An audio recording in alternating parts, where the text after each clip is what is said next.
بزرگان محترم، نوجوانان اسلام اور عزیز طلباء، یہ ایام اور مہینے اللہ تبارک و تعالیٰ کے مہمانوں کے مہینے ہیں کہ ان ایام میں عالم اسلام سے جوق در جوق زائرین حرم اور حجاج کرام مکہ المکرمہ اور مدینہ منورہ پہنچتے ہیں۔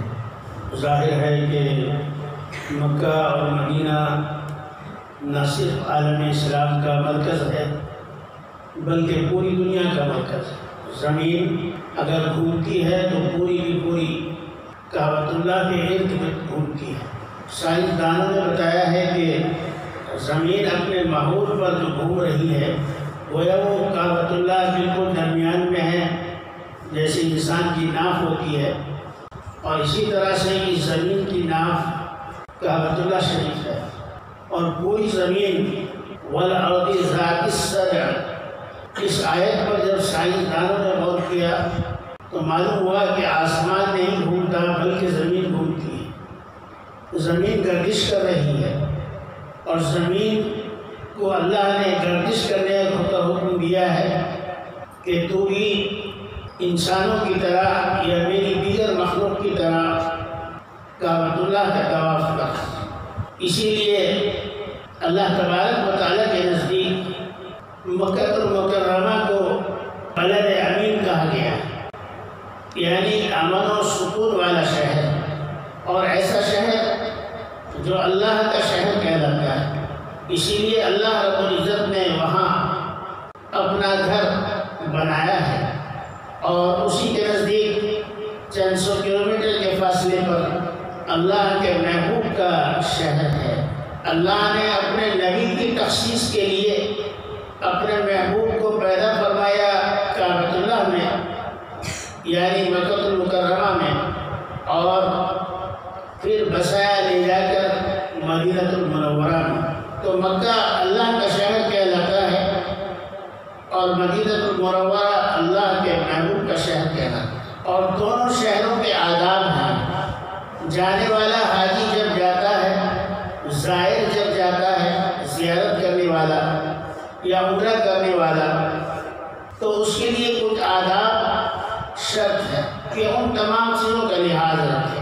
سب سے پہلا ادب تو یہی ہے کہ خالصتاً للہ، یعنی اللہ کو راضی کرنے کے لیے وہاں کا سفر، دکھاوے کے لیے، نام و نمود کے لیے لوگ ہمیں حاجی کہیں، لوگ تعریف کریں کہ صاحب دیکھو اتنے حج کر لیے ہیں، تو اللہ کے نزدیک اس سفر کی یا ایسے اسفار کی کوئی قیمت نہیں ہے۔ محض للہ فی اللہ، اللہ کو راضی کرنے کے لیے من استطاع الیہ سبیلا پر عمل کرے، یعنی جب انسان کو اللہ کے گھر تک پہنچنے کی استطاعت اور قوت حاصل ہو جائے تو پھر وہ سفر کرے۔ دوسرا ادب یہ بھی ہے کہ ابھی قرض داری ہے، دینداری ہے لوگوں میں، اور آدمی رفتے سفر ہو جائے عمرے کے لیے یا حج کے لیے،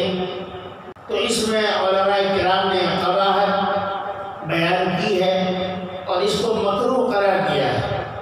حج تو ہو جائے گا، عمرہ بھی ہو جائے گا، لیکن چونکہ قرض ادا نہیں ہوا، اور قرض جو ہے وہ حقوق العباد میں سے ہے، اس لیے اللہ تعالیٰ فرماتے ہیں کہ حقوق العباد کو ادا کرنے کے بعد میرے گھر کا سفر کیا جائے۔ یہ تو روحانی ادب ہو گیا۔ اب دوسرا ادب یہ ہے کہ آدمی اپنی حلال کمائی سے پیسہ جمع کرے اور اس پیسے سے عمرہ یا حج کرے۔ رشوت اور ناجائز پیسے سے الٹا سیدھا کما کر مکروہ اور مشتبہ مال حاصل کر کے آدمی حج ہو جائے، یہ اللہ کے نزدیک قبولیت کی علامت نہیں ہے۔ آج کے دور میں اتنے پیسے کا جمع ہونا کہ آدمی 50-60 ہزار روپے میں حج کر لیتا ہے، عمرہ کر لیتا ہے، تو اتنے پیسے جمع ہونا یا جمع کرنا پہلے زمانے کے مقابلے میں آج بہت آسان ہے۔ سن 1952 میں پانی کے جہاز سے ہی لوگ سفر کرتے تھے۔ ابھی سن 1980 تک بھی لوگوں نے سفر کیا ہے پانی کے جہاز سے، اور اب دوبارہ بھی اس کے لیے کوششیں جاری ہیں، کیونکہ اس میں سفر حج سستا بھی ہو جاتا ہے، البتہ دن تھوڑے سے زیادہ لگتے ہیں۔ تو 1952 کی بات ہے کہ حجاج کرام ہندوستان سے اتنے کم تھے کہ جانے والا جہاز یعنی پانی کے جہاز بھر نہیں سکا۔ کافی گنجائش تھی اس میں کہ ابھی لوگ اس میں سوار ہو سکے، چنانچہ جہاز کے مالکان نے اعلان کیا کہ ہم جہاز کا کرایہ آنے اور جانے کا صرف اور صرف 250 روپے لیں گے، یعنی حج پر جانے والے لوگوں کا کرایہ صرف 250 روپے ہوگا۔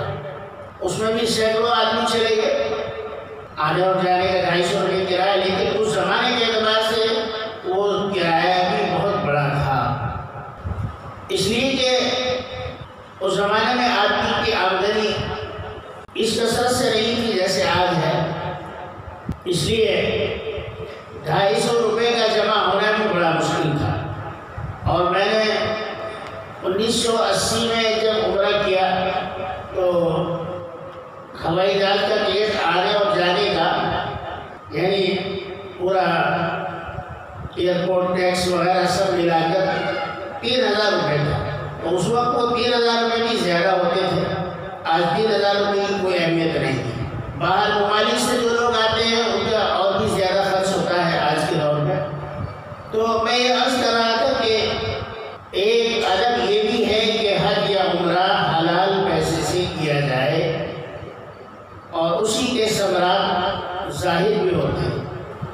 اور پھر یہ کہ سفر سے واپس آنے تک گھر والے کسی کے محتاج نہ ہوں، یعنی اخراجات ان کے پاس اتنے ہوں کہ وہ کسی کے سامنے ہاتھ نہ پھیلائے اور کسی کے سامنے اپنی مجبوری ظاہر نہ کرے۔ اس حالت میں حاجی کا یا عمرہ کرنے والے کا گھر سے نکلنا جائز ہے۔